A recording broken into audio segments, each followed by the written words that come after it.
Assalamualaikum warahmatullahi wabarakatuh. Alhamdulillahirrahmanirrahim.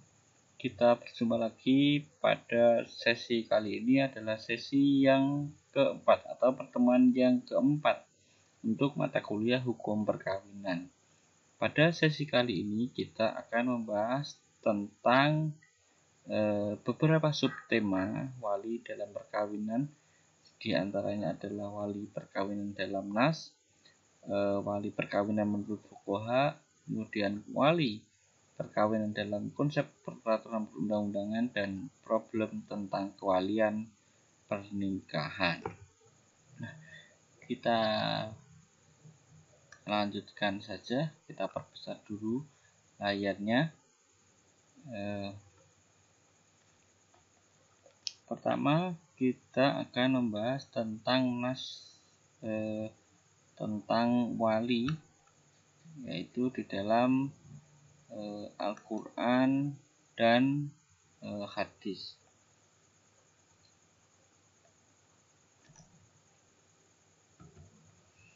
Ada sejumlah nas atau ada sejumlah ayat atau hadis yang berbicara atau menyampaikan beberapa hal terkait tentang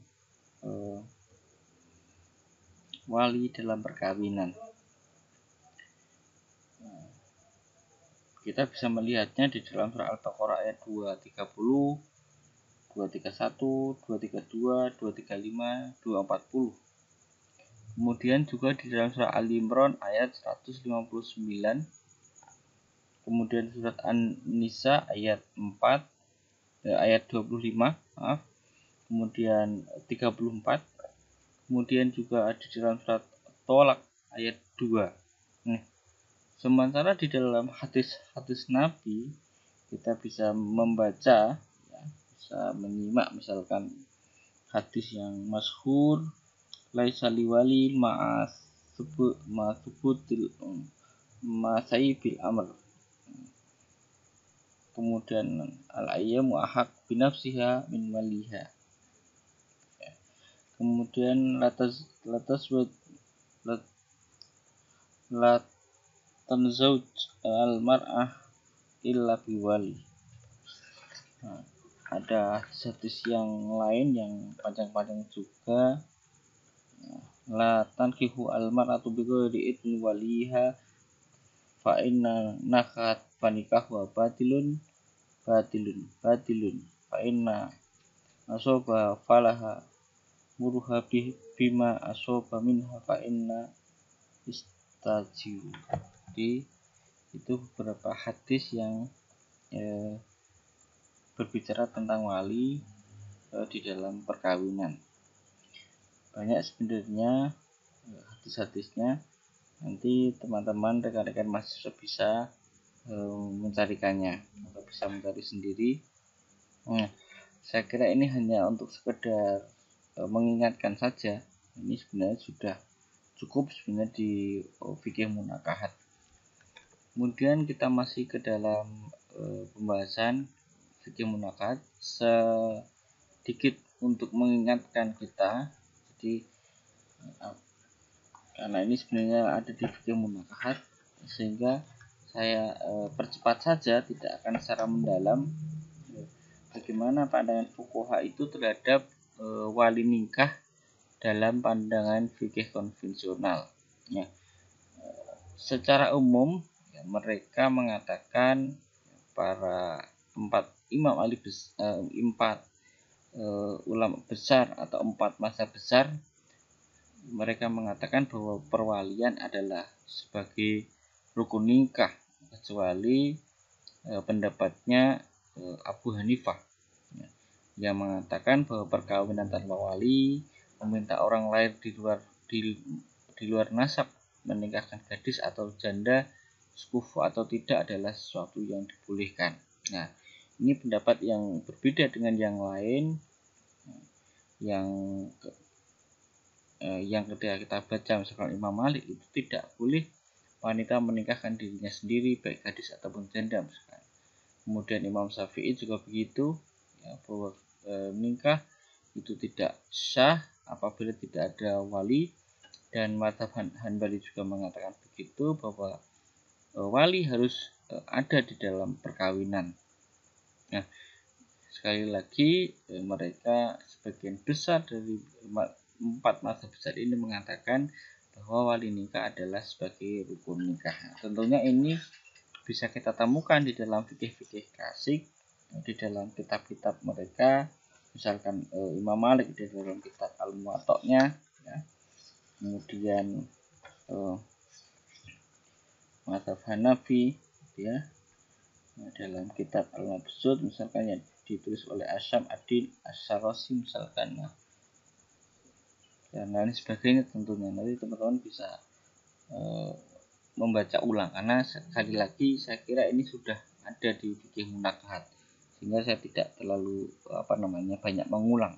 Saya harus membatasi diri supaya kita fokus pada hukum perkawinannya. Nah, yang berikutnya adalah ini kita sudah masuk pembahasan kita, wali nikah ya, di dalam undang-undang atau dalam peraturan perundang-undangan Indonesia. Nah,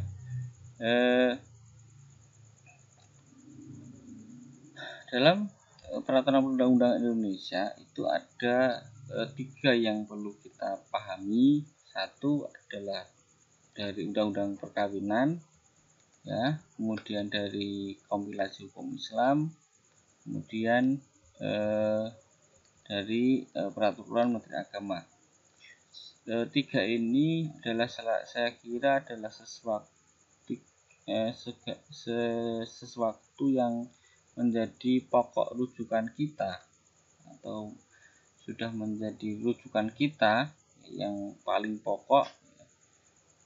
Adapun yang lain saya kira hanya turunan dari 3 ini, ya. Nah, apa saja itu, ya, 3 hal itu, ya. Satu, di dalam undang-undang perkawinan itu tidak disebutkan secara jelas tentang rukun pernikahan, ya. Tidak dijelaskan tentang perwalian. Nah, kemudian kita langsung saja ke kompilasi hukum Islam. Nah, sebelum ke sana mungkin saya ada yang lupa tadi. Jadi di dalam pasal 2 ayat 1 Undang-Undang Perkawinan itu hanya mengatakan bahwa perkawinan sah itu apabila dia dilaksanakan menurut ajaran agama dan kepercayaannya itu. Nah, kepercayaan apa di sini? Karena kita agamanya Islam, tentunya adalah agama Islam, bahwa perkawinan itu harus sesuai dengan agama Islam. Nah, ketentuan sesuai dengan agama Islam itu di mana? Ketentuan sesuai agama Islam itu tentunya ada di dalam kompilasi hukum Islam, itu instruksi Presiden nomor 1 tahun 1991. Nah, apa itu di sana isinya? Bahwa yang jelas wali adalah salah satu rukun nikah. Nah, ini disebutkan di dalam pasal 14, di dalam pasal 14 dan 19. Sedangkan ada juga jenis wali, gitu ya, jenis wali begini aja, jenis wali ini itu di pasal 20 kompilasi hukum Islam, pasal 21 sampai 2 itu adalah wali nasab itu siapa. Kemudian siapa wali hakim itu diatur dalam pasal 23 kompilasi hukum Islam. Kita bisa cek saja di sini di dalam kompilasi hukum Islam. Nah, kita bisa cek di sini bahwasanya pasal 2 berapa tadi ya? Nah, pasal 19 itu tentang wali nikah, 20 ini juga masih wali nikah tentang jenis-jenisnya tadi. Syaratnya ini ya akil, balik, muslim, ya. Nah, selikur 21 ya, 21 ini adalah wali nasab dan urutannya. Nah, 22 ini adalah bagaimana kalau wali nasab itu ada uzur. Kemudian 23 itu adalah tentang wali hakim, wali adzal. Nah, itu baru selesai di sini. Nah, begitu ya, terkait tentang wali perkawinan dalam kombinasi hukum Islam. Lalu yang berikutnya ini adalah yang terakhir saya kira, tentang peraturan Menteri Agama nomor 18 tahun 2019. Ini adalah peraturan atau apa ya, ya sejenis peraturan lah atau petunjuk, sebenarnya petunjuk yang lebih teknis gitu ya, untuk bisa menjalankan undang-undang atau dalam kombinasi hukum Islam. Nah, kita buka saja di pasal 11 dan pasal 12. Di sini sudah saya bukakan. Ini adalah peraturan Menteri Agama atau PMA pasal 11, kita buka ya. Nah, pasal 11 itu ini tentang wali. Ya, wali itu terdiri atas wali nasab dan wali hakim. Nah, syarat wali nasab sebagaimana dimaksud pada ayat 1 ini adalah laki-laki beragama Islam, balik, berakal, adil. Ini adalah urutan wali nasab, jadi tidak boleh dibalik-balik, bapak kandung, kakek, dan lain sebagainya ke bawah. Kemudian untuk melaksanakan akad, wali nasab dapat mewakilkan kepada kepala KUA, kecamatan, penghulu, P4 atau orang lain yang memenuhi syarat. Jadi wali nasab itu bisa diwakilkan ya. Biasanya ini karena beberapa hal, misalkan sebenarnya ada wali nasabnya, tetapi kemudian wali nasabnya itu tidak mampu untuk melaksanakan akad, misalkan karena sudah sepuh misalkan, atau ngomongnya sudah tidak jelas, atau mungkin karena bisu atau hal lain, sehingga penghulu itu bertanya apakah mau menikahkan sendiri atau diwakilkan. Nah, biasanya penghulu itu akan bertanya seperti itu, tetapi pertanyaan seperti itu juga tidak ditujukan kepada orang-orang yang ahli atau orang-orang yang memiliki ya kemampuan gitu. Nah, biasanya itu orang-orang yang, mohon maaf sekali, yang mungkin kemampuan SDM-nya itu apa namanya, sangat lemah, misalkan orang-orang yang mungkin, mohon maaf sekali, misalkan orang-orang yang desa, mereka tidak bisa ngomong di depan publik misalkan, karena pernikahan itu biasanya dilakukan di tempat umum, sehingga grogi atau gimana, atau sudah sepuh atau yang lain, biasanya kemudian apa namanya, diwakilkan gitu. Tapi bukan berarti diwakilkan di sini itu biasanya tidak ada sama sekali, tidak ya. Tetapi memang ada yang ada apa namanya, nanti harus diwakilkan ya.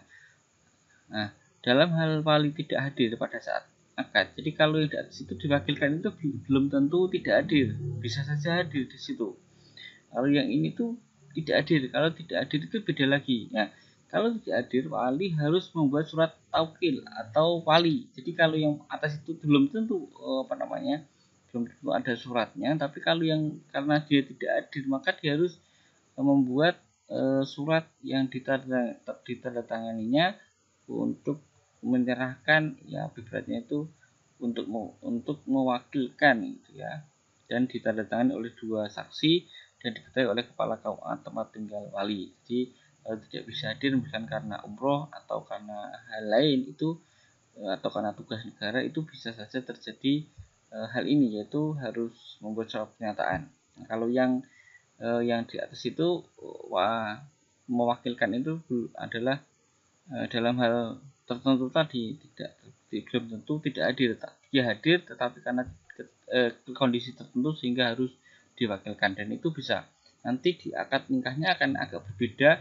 Jadi saya nikahkan A bin B misalkan dengan mahar sekian, yang apa namanya, yang telah diwakilkan kepada saya. Nanti ada kata-kata yang telah diwakilkan kepada saya gitu.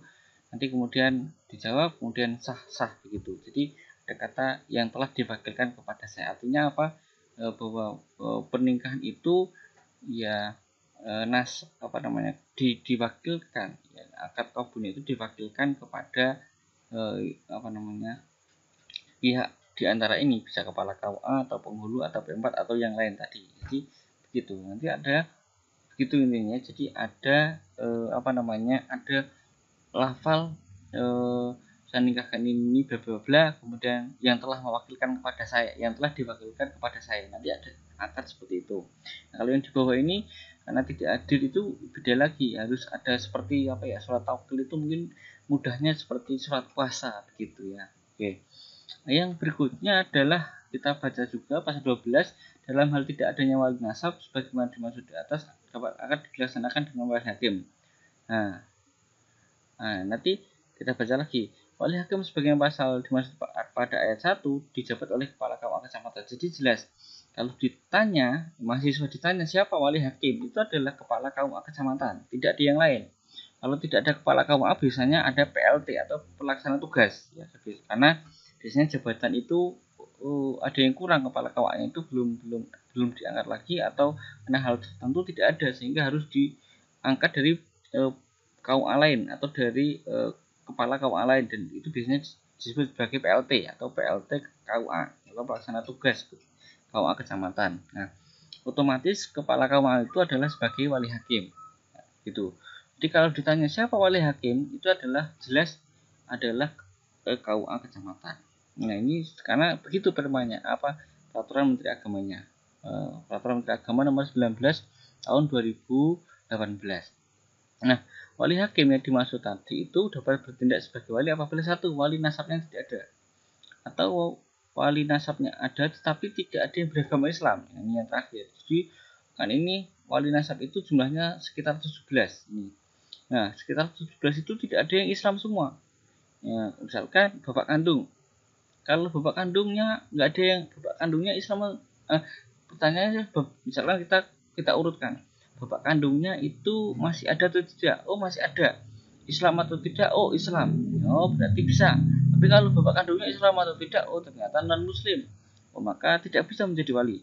Kalau kakeknya udah nggak ada, bapaknya, buyutnya nggak ada, saudara laki-laki seibu nggak ada, misalkan langsung paman atau yang H ini, atau urutan nomor 8 ini ya. Pamannya ada enggak? Oh, pamannya ternyata tidak ada. Atau pamannya itu non muslim, maka tidak bisa, ke bawah terus sampai nomor 17 ini. Jadi begitu cara menentukan wali nasab. Jadi kalau semua ini enggak ada, jadi bapaknya enggak ada, udah meninggal, kakaknya udah meninggal, semuanya udah meninggal, enggak punya saudara juga gitu, enggak punya paman, enggak punya cucu dan lain sebagainya, ya maka kemudian digantilah menjadi wali hakim. Nah, kemudian wali adl. Wali adl itu adalah wali yang dia tidak mau menikahkan anaknya. Nah, tidak mau menikahkan anaknya ini karena yang bisa dibenarkan tentunya. Nah, nanti siapa yang memutus bahwa ini wali adl atau tidak, tentunya adalah pengadilan agama. Nah, nanti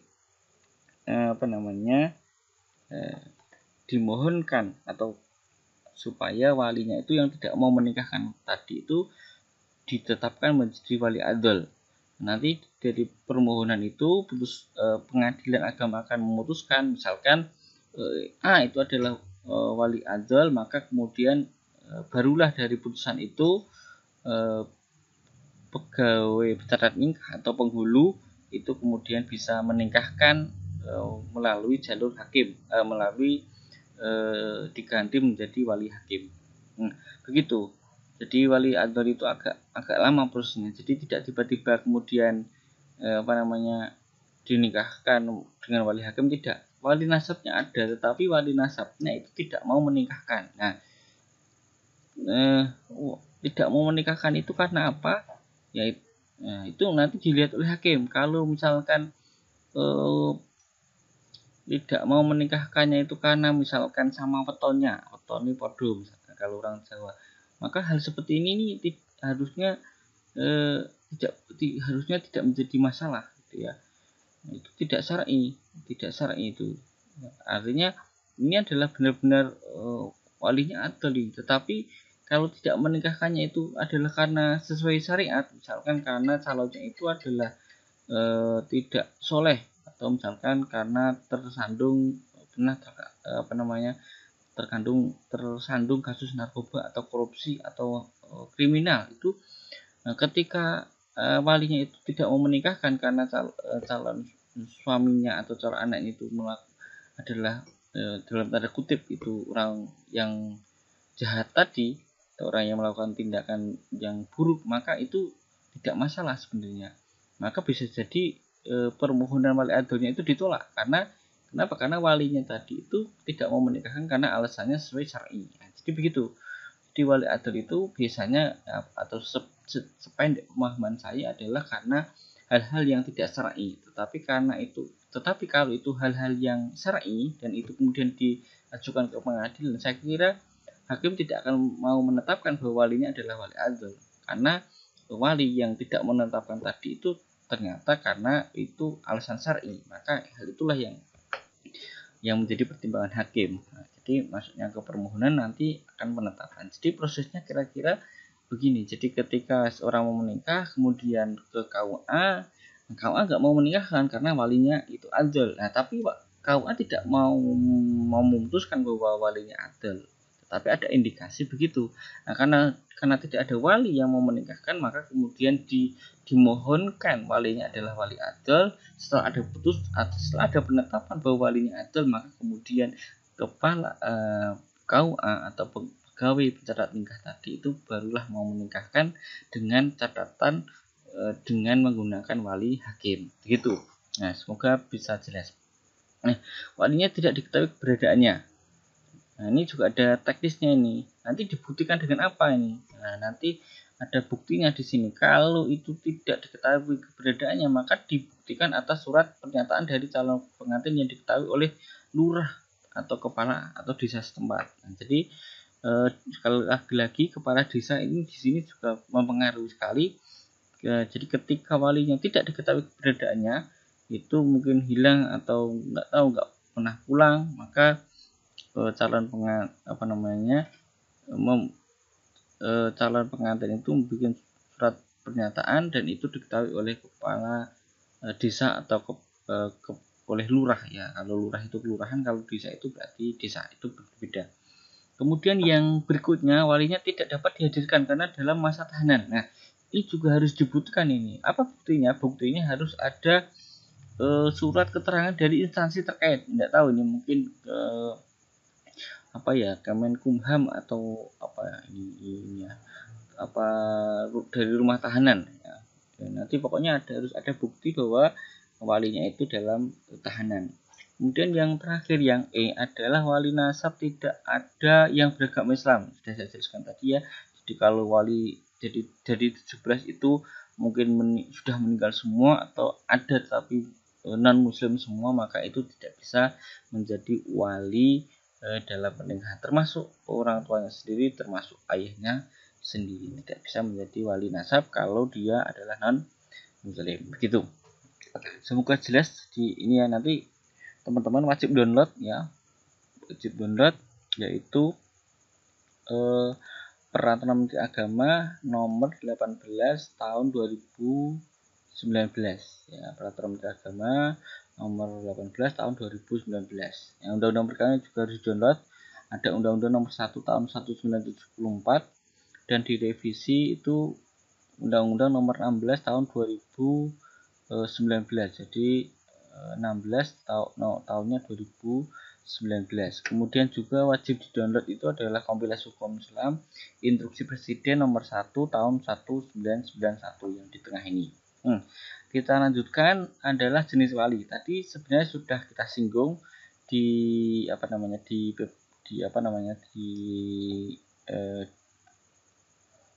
PDF tadi sudah saya sebutkan. Sebenarnya di dalam fikih itu mungkin banyak sekali ya jenis-jenis wali. Di sana ada wali nasab, wali hakim, wali adl, ada wali mujibir dan banyak jenisnya. Tetapi secara mudah ya, dan yang kita gunakan di dalam bahasa undang-undang atau di dalam peraturan perundang-undang perkawinan, baik itu di undang-undang perkawinan sendiri ataupun di dalam KHI atau di dalam peraturan agama, itu yang muncul atau yang kita gunakan itu hanya 3 ya. Sependek pengetahuan saya, di sana ada wali nasab, ada wali hakim dan wali adl ya. Nah, kalau wali hakim itu kan jelas wali nasab itu kan jelas artinya dia adalah dari garis keturunan ayah gitu ya. Nah, kita buka lagi di kompilasi hukum Islam. Nah, wali nasab itu apa sih? Nah, gitu ya. Nah, wali nasab itu kita baca di sini, wali nasab itu terdiri dari 4 kelompok ya, terdiri dari 4 kelompok. Kita cek dulu yang di atas ada enggak keterangannya. Oke, kita cek dulu. Wali nasab terdiri dari 4 kelompok dalam urutan kedudukan kelompok yang satu didahulukan dari kelompok yang lain sesuai tidaknya susunan kekerabatan dengan calon mempelai wanita. Wali itu jadi begitu. Jadi wali nasab adalah yang memiliki kekerabatan dengan wanita atau calon istri atau calon pengantin dari perempuan dengan ayahnya, gitu ya. Mungkin di sini ada di peraturan Menteri Agama. Ini di sini ada ini. Ini ada di sini. Wali nasab adalah wali atau pria beragama Islam yang berhubungan darah dengan kita perbesar. Bentar. Kalau ini kelihatan.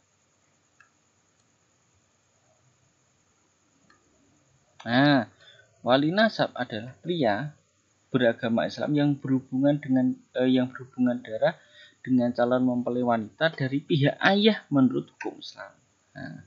Wali hakim itu apa? Pejabat yang ditunjuk oleh Menteri Agama atau pejabat yang ditunjuk olehnya untuk bertindak sebagai wali nikah bagi calon mempelai wanita yang tidak mempunyai wali nasab tentunya. Tadi kan sudah jelas siapa wali hakim, dijelaskan dalam peraturan Menteri Agama 18 tahun 2019 adalah wali hakim. Jadi pejabat yang ditunjuk oleh Menteri Agama yang dimaksud di sini tentunya adalah kepala KUA. Yang ditunjuk olehnya bertindak sebagai wali nikah, betul ya? Jadi dia bertindak sebagai wali nikah. Jadi dia itu adalah kepala KUA, tetapi ketika dalam pernikahan dia itu menjadi wali nikah. Jadi wali nikahnya itu adalah ya kepala KUA tadi ya, bagi calon mempelai wanita yang tidak mempunyai wali. Jadi wali nasabnya itu tidak ada. Wali nasabnya tadi itu tidak ada, kan dia itu tidak punya wali siapapun kecuali ya wali hakim itu sendiri. Itu ya, semoga bisa dipahami. Kemudian yang berikutnya adalah mana tadi ini, kita kembali ke sini.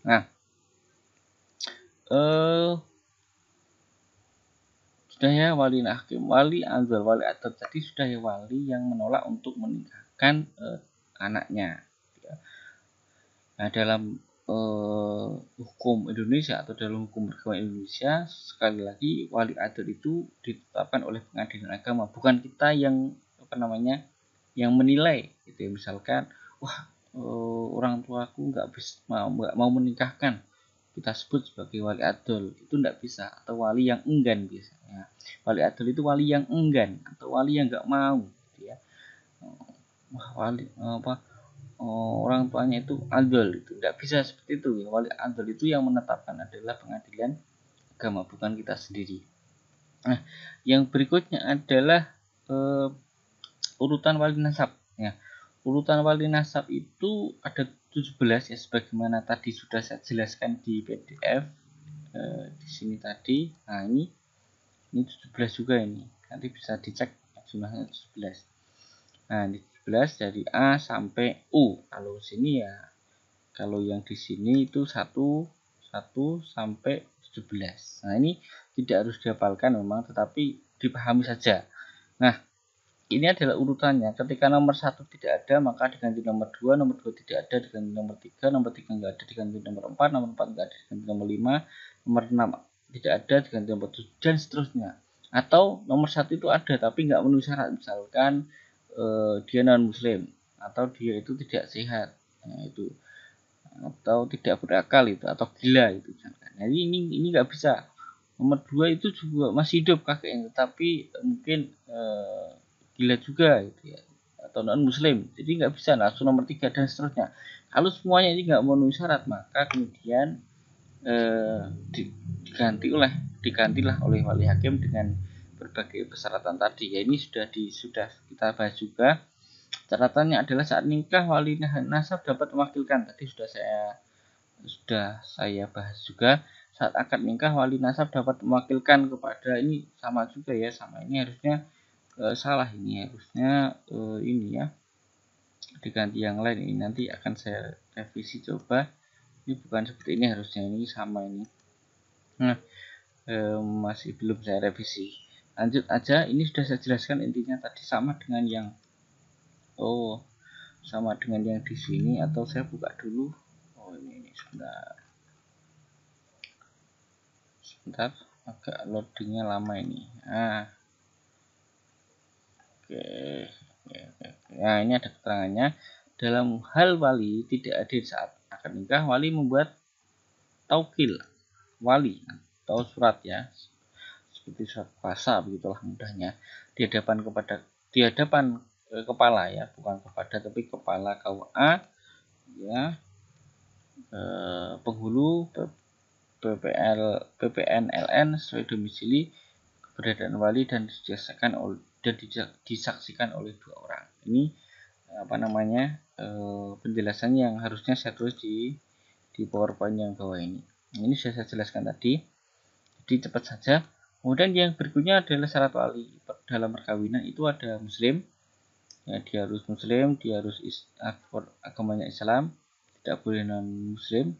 Kemudian balik, ya, sudah balik. Kemudian laki-laki, ya, laki-laki, jadi tidak boleh perempuan menjadi wali perkawinan, dan dia berakal, kemudian adil. Lanjut saja. Nah, kapan mengajukan wali hakim? Nah, 1. Wali nasab tidak ada, jelas ya. Walinya adol, tadi sudah saya jelaskan semuanya sebenarnya. Wali adol, status adol itu ditetapkan oleh pengadilan agama atau mahkamah syariah kalau di Aceh. Nah, nomor 3, walinya tidak diketahui keberadaannya, jadi tidak tahu di mana walinya itu berada. Yang berikutnya adalah walinya tidak dapat dihadirkan atau ditemui karena di penjara. Jadi kalau di penjara itu tidak bisa dihadirkan, gitu ya. Nah, ini tentunya ada buktinya bahwa si wali itu ada tetapi di penjara. Yang berikutnya nomor 5, wali nasab tidak ada yang beragama Islam. Jadi kalau wali nasabnya tadi itu semuanya itu non muslim dari 17 tadi, maka tidak bisa menjadi wali, maka diganti menjadi wali hakim. Yang nomor 6 adalah walinya dalam keadaan berikhram, maka nggak boleh berikhram haji ataupun ikhram umroh, nggak boleh. Nah, gitu. Kemudian yang berikutnya adalah wali yang akan menikahkan menjadi pengantin sendiri, ya, itu juga tidak bisa. Kemudian yang berikutnya, wali hakim diatur dalam peraturan Menteri Agama nomor 2 tahun 1987. Nah, ini yang saya baca tadi itu adalah peraturan Menteri Agama nomor 2 tahun 1987 ini. Nah, ini kelihatan ya. Nah, nanti teman-teman bisa download. Harus download dibaca. Tidak begitu banyak halamannya, ini cuma berapa ini? Sedikit halamannya. Hanya 10 halaman. Ini dibaca Undang-Undang nomor 2 tahun 1987 tentang wali hakim. Nah, sekarang gitu ya, jadi dibaca ini terus sampai bawah apa isinya. Nah, kita jelaskan, kita kembali ke sini. Nah, jadi wali hakim adalah pejabat yang ditunjuk oleh Menteri Agama dan tadi sudah saya jelaskan. Jadi Menteri Agama itu ditunjuk oleh Menteri Agama atau pejabat tertentu yang ditunjuk olehnya. Ya, dia bertugas menjadi wali nikah ketika wanita itu tidak memiliki wali, ya. Oke, ini adalah tentang wali hakim. Yang berikutnya, ini tadi sudah semua. Nah, sekarang adalah penentuan wali nikah bagi perempuan yang dilahirkan dari perkawinan hamil. Nah, ini juga agak banyak ya permasalahannya. Oke, kita ke berjalan sendiri nih ya. Kita ke pendapat yang pertama. Jadi masalahnya adalah bagaimana penentuan wali nikah bagi perempuan yang dilahirkan dari perkawinan hamil. Untuk menjawab pertanyaan ini, saya akan merujuk dari sebuah penelitian yang dilakukan di Yogyakarta, sebuah disertasi. Saya menjawab dalam realitanya ternyata tidak semudah kita dalam kita berdiskusi, atau tidak semudah kita serta dalam memberikan jawaban ketika kita hanya tekstualis, tidak melihat kondisi di lapangan. Nah, ternyata ketika setelah diteliti itu ada 4 pendapat yang bisa menjadi pelajaran kepada kita bahwa ternyata ada perbedaan antara konsep konsep kita secara teoritis dan dalam tataran praktis. Nah, pendapat yang pertama adalah bahwa yang menikahkan wali perempuan yang dia itu dilahirkan dari perkawinan hamil itu adalah wali hakim. Nah, jadi pendapat pertama ini atau kelompok pertama ini adalah berpendapat bahwa wali hakim bagi perempuan yang dilahirkan dari perkawinan hamil adalah wali hakim. Nah, kelompok ini berpandangan bahwa proses kehamilan terjadi sebelum akad nikah, maka anak yang dilahirkan bukan anak yang sah, sehingga tidak memiliki hubungan nasab dengan ayahnya. Nah, pada saat akad nikah yang menjadi wali adalah wali hakim, yaitu kepala KUA atau penghulu yang diberi mandat untuk itu. Nah, ini adalah pendapat yang pertama. Nah, lalu bagaimana penghulu itu bisa mengetahui bahwa seseorang itu dia itu dilahirkan dari perkawinan hamil? Nah, tentunya penghulu melakukan pemeriksaan terhadap seluruh berkas yang mereka bawa atau yang mereka terima, ya. Nah, pemeriksaan berkas dilakukan untuk meng-cross-check data-data kependudukan lainnya seperti KTP, KK, kartu keluarga, atau kelahiran. Nah, di samping pemeriksaan berkas, penghulu juga melakukan wawancara untuk mendukung kebenaran data tertulis. Jika dari hasil pemeriksaan berkas dan wawancara terdapat selisih antara kelahiran anak dengan perkawinan orang tuanya, atau pada saat orang tuanya menikah dalam keadaan hamil, maka wali nikah anak yang dilahirkan adalah wali hakim. Nah, para penghulu yang berpendapat seperti ini berpandangan bahwa anak yang dilahirkan dari perkawinan hamil masuk dalam kategori anak di luar nikah. Nah, di dalam literatur klasik tentunya tidak dijumpai pembahasan dengan istilah anak di luar nikah. Istilah anak di luar nikah lebih banyak merujuk pada konteks sosial budaya masyarakat Indonesia secara umum.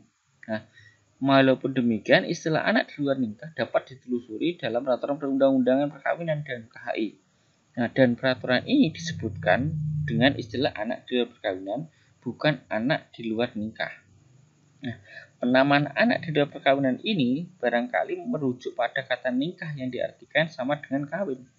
Nah, sehingga penamaan anak di luar perkawinan memiliki pengertian yang sama dengan anak di luar nikah. Dalam kitab-kitab fikih disebutkan bahwa anak di luar perkawinan adalah atau anak di luar nikah sebagai anak zina. Nah, penyebutan sebagai anak zina ini dinisbatkan kepada perbuatan kedua orang tuanya, yaitu berzina. Nah, dalam kitab-kitab fikih dikatakan bahwa seorang anak di luar nikah apabila lahirnya anak tersebut berasal dari suatu perzinaan yang dilarang oleh Islam. Nah, begitu. Jadi pandangan kelompok penghulu yang pertama tadi itu adalah karena mereka dianggap sebagai anak di luar nikah. Nah, pandangan penghulu yang seperti ini itu didasarkan pada Quran Surah An-Nisa ayat 11, 12, 176 yang menyatakan bahwa anak yang berhak mendapatkan warisan adalah yang bisa dinasabkan kepada ibu bapaknya. Akan tetapi jika anak tersebut berasal dari perbuatan zina sebelum perkawinan dilaksanakan, maka anak tersebut dianggap anak di luar perkawinan. Nah, ini adalah pendapat yang pertama. Ya, pendapat yang pertama bahwa anak yang dia dilahirkan dari perkawinan hamil, maka walinya adalah wali hakim. Nah, kelompok yang kedua itu berpandangan bahwa selama anak yang dilahirkan itu sebagai akibat dan di dalam perkawinan yang sah, usia berapapun kehamilannya, ketika orang tuanya menikah, ya, maka anak yang dilahirkan memiliki hubungan nasab dengan ayahnya, sehingga walinya adalah wali nasab. Nah, pendapat ini itu sesuai dengan pasal 99 Kompilasi Hukum Islam dan pasal 42 Undang-Undang Nomor 1 Tahun 1974 yang menyatakan bahwa anak yang sah adalah anak yang dilahirkan dalam atau sebagai akibat perkawinan yang sah. Nah, bunyi dari pasal ini berimplikasi pada penafsiran bahwa anak yang dilahirkan dari perkawinan hamil, jika dilihat dari proses perkawinannya telah memenuhi ketentuan hukum Islam dan aturan peraturan perundang-undangan, maka anak tersebut merupakan anak sah dan bisa dinasabkan kepada ayahnya. Nah, ini adalah pendapat yang kedua.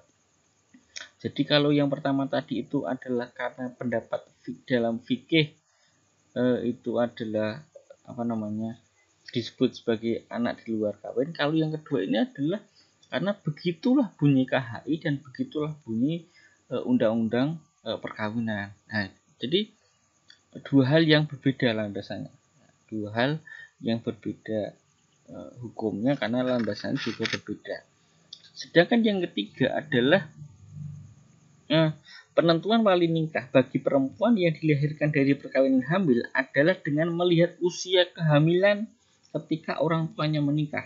Ya, dengan kata lain, jika anak yang dilahirkan itu lebih dari 6 bulan dalam kandungan, maka walinya adalah wali nasab. Tapi jika dia dilahirkan sebelum usia 6 bulan dalam kandungan, penghulu dalam kelompok ini ya berpendapat bahwa walinya adalah wali hakim. Nah, pendapat ini didasarkan pada batas minimal kehamilan bagi seorang perempuan adalah 6 bulan. Ya, batas minimal kehamilan ini didasarkan pada firman Allah di dalam Al-Quran surat Al-Ahqaf ayat 15 dan Luqman ayat 14. Nanti teman-teman bisa cek di surat Al-Ahqaf ayat 15 dan Luqman ayat 14. Nah, kemudian di dalam Quran surat Al-Ahqaf ayat 15, seorang perempuan itu memerlukan waktu selama 30 bulan untuk mengandung dan menyapih anaknya. Nah, adapun waktu yang diperlukan untuk menyapih sebagaimana diterangkan dalam Luqman ayat 14 adalah 2 tahun. Nah, atau 24 bulan. Artinya usia minimal kehamilan seorang perempuan itu adalah 30 bulan dikurangi 24 bulan sama dengan 6 bulan. Nah, oleh sebab itu ya bagi penghulu yang berpendapat demikian, ya, perempuan lahir dari perkawinan hamil tidak serta-merta menetapkan wali nikahnya dengan wali hakim atau nasab. Jadi pendapat yang ketiga itu karena dia mempertimbangkan waktu kehamilan, maka tidak kemudian langsung bisa menentukan apakah itu adalah wali nasab atau wali hakim. Nah, penghulu tentunya menghitung dulu berapa lama anak itu berada di dalam kandungan ibunya. Nah, jika anak itu lahir dalam usia 6 bulan atau lebih dalam kandungan ibunya, maka wali nikahnya adalah wali nasab. Nah, kebalikannya, apabila anak itu berada di dalam kandungan itu kurang dari 6 bulan, maka wali nikahnya adalah wali hakim. Nah, pertanyaannya bagaimana penghulu atau petugas pencatat nikah itu mengetahui 6 bulan atau 3 bulan, ya, atau 6 bulan atau lebih atau bagaimana itu? Bagaimana caranya? Ya, tentunya adalah melihat berkas-berkas yang ada. Nah, misalkan surat akte kelahiran, kan di situ ada tanggal kelahirannya.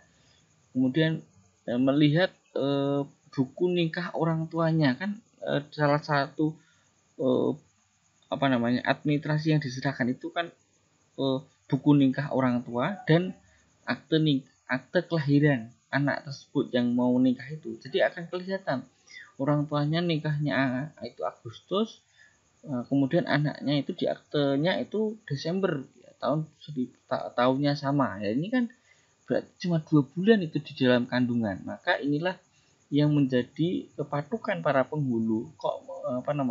Kenapa mereka bisa mengetahui 6 bulan atau lebih di dalam kandungan. Jadi dengan berkas-berkas seperti itu ya, para penghulu itu bisa mengecek di mana berapa lama anak tersebut itu di dalam kandungan. Nah, sekali lagi ini adalah kelompok yang ketiga, adalah melihat sejauh mana atau berapa lama gitu ya anak perempuan yang mau menikah tadi itu di dalam kandungan.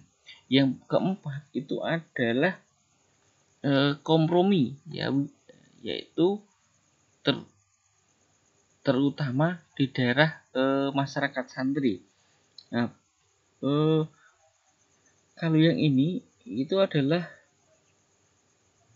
kasus di mana antara penghulu dengan masyarakat itu terjadi kompromi-kompromi tertentu. Misalkan penghulu itu menetapkan wali nikahnya adalah ayah kandung karena dia sudah mengecek itu data-data kependudukan yang sudah diberikan kepada penghulu atau pegawai pencatat nikah. Nah, namun ayah kandung itu memohon kepada penghulunya agar anaknya itu dinikahkan dengan wali hakim karena ia lahir dari perkawinan hamil orang tuanya. Ya, jadi penghulunya itu sudah menyatakan bahwa ini bisa walinya wali nasab, tetapi justru orang tuanya itu tidak mau. Anak ini harusnya yang jadi wali nikahnya adalah wali hakim, karena orang tuanya itu tahu bahwa atau masyarakatnya tahu bahwa dia itu lahir karena dalam kondisi perkawinannya itu sudah hamil. Nah, gitu. Ya.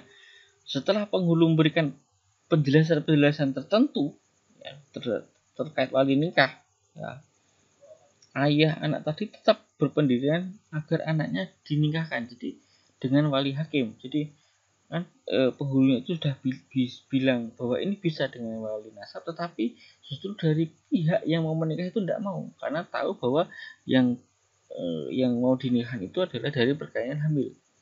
Nah, walaupun sudah kemudian penghulu kan kemudian menjelaskan, tetapi tetap tidak mau keluarga itu. Maka dalam hal seperti ini, ya dinikahkanlah dengan wali hakim. Nah, ini adalah bentuk kompromi tentunya. Ya, jadi kemudian penghulu itu mengakomodasi. Nah, di sini kita perlu pahami bahwa penghulu ternyata kalah dengan otoritas ulama atau masyarakat ya, karena didikte harusnya tidak seperti itu ya. Ya harusnya dia bisa melakukan kebijakannya atau melakukan sesuai dengan hukum yang berlaku tentunya, tetapi karena ada kompromi seperti ini ya, sehingga penghulu tadi itu mengikuti kehendak masyarakat tadi gitu ya, atau mungkin ulama tertentu di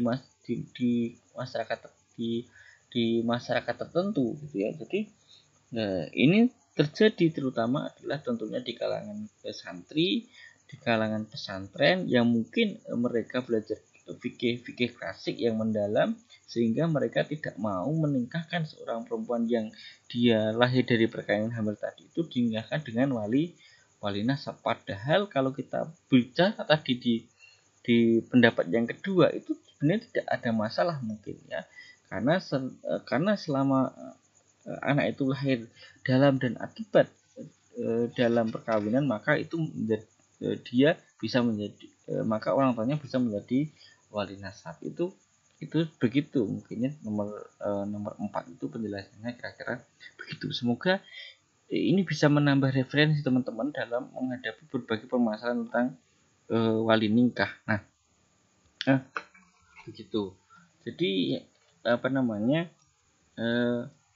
jelas ya. Jadi di sini jelas sekali bahwa permasalahan wali nikah itu masih sangat-sangat kompleks ya, masih sangat kompleks. Artinya masih terjadi kemungkinan yang itu belum diatur di dalam peraturan perundang-undangan kita. Karena selama ini tidak tegas gitu. Tidak tegas itu dalam arti negara itu tidak memberikan sanksi terhadap penghulu atau pencatat nikah yang mereka masih menggunakan fikih klasik. Sementara negara kita atau Indonesia itu sudah memiliki aturan-aturan tertentu, misalkan seperti KHI dan peraturan menteri agama di situ sebenarnya. Tetapi sekali lagi ternyata di dalam prakteknya itu masih menduakan aturan-aturan negara tersebut ya. Mereka kembali kepada fikih klasik, kembali kepada pendapat-pendapat yang dahulu. Nah, seperti hal-hal seperti inilah yang sebenarnya yang terjadi di dalam permasalahan wali nikah, dan mungkin juga di dalam permasalahan yang lain. Jadi otoritas seorang penghulu dan otoritas seorang ulama itu sangat menentukan kebijakan atau kehidupan hukum ya terkait tentang perkawinan. Nah, itu adalah permasalahan tentang wali nikah ya. Jadi kita yang terakhir kesimpulannya adalah wali dalam perkawinan adalah salah satu rukun dalam perkawinan ya. Jadi sudah jelas sekali di dalam undang-undang kita itu sudah disebutkan bahwa wali nikah adalah rukun perkawinan. Hanya di fikih klasik saja itu yang kita bisa dapatkan berbeda pendapatnya adalah mazhab Hanafi yang menyatakan bahwa wali nikah itu bukan rukun nikah. Nah, dan di Indonesia sebenarnya sudah ada unifikasi hukum, ada sebuah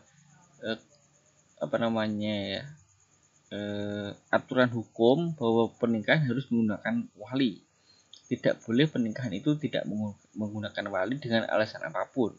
Ya, kalau dia berpendapat dengan alasan fikih klasik ternyata ada yang berpendapat boleh, itu sudah tidak bisa lagi kita gunakan dalam konteks Indonesia, karena Indonesia sudah memiliki peraturan perundang-undangan terkait tentang wali nikah.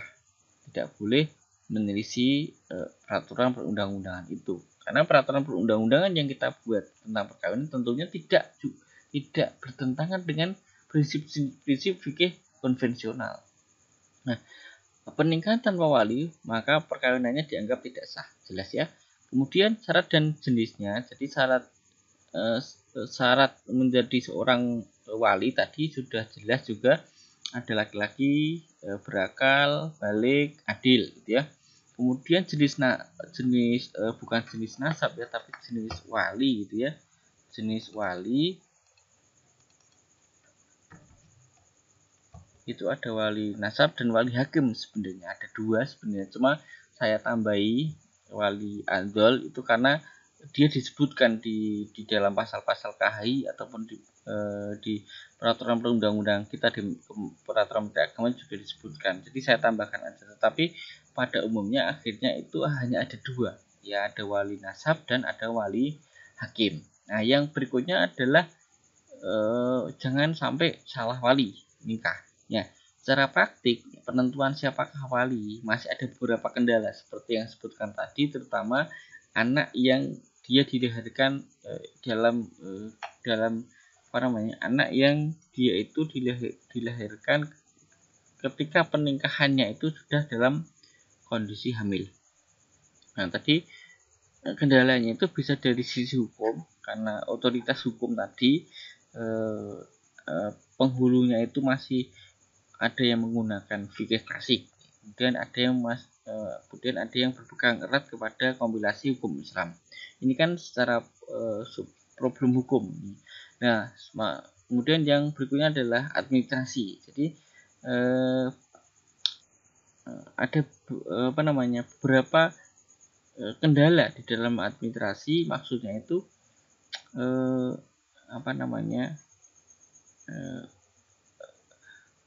pegawai pencatat nikah atau penghulu itu hanya kadang berpegang kepada administrasi yang ada, tidak berpegang kepada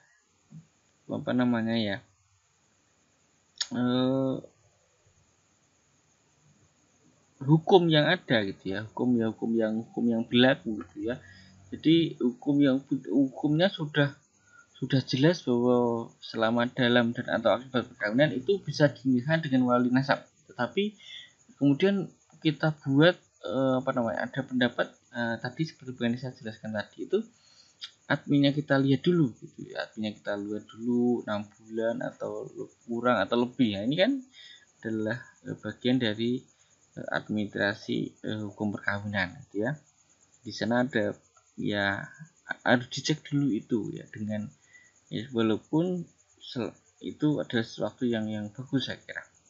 Nah, problem administrasi di sini yang saya maksud itu adalah bahwa administrasi itu sangat menentukan gitu loh di dalam sah atau tidaknya sebuah perkawinan gitu ya. Dan ini kan kita tidak tahu problem administrasi itu bisa saja apakah ada peluang untuk dipalsukan atau tidak gitu ya. Jadi saya harap tidak ada seperti itu. Tapi mungkin peluang itu ada, tetapi saya harap itu tidak ada. Jadi masih ada problem hukumnya dan problem administrasi tadi. Ya, oke, yang berikutnya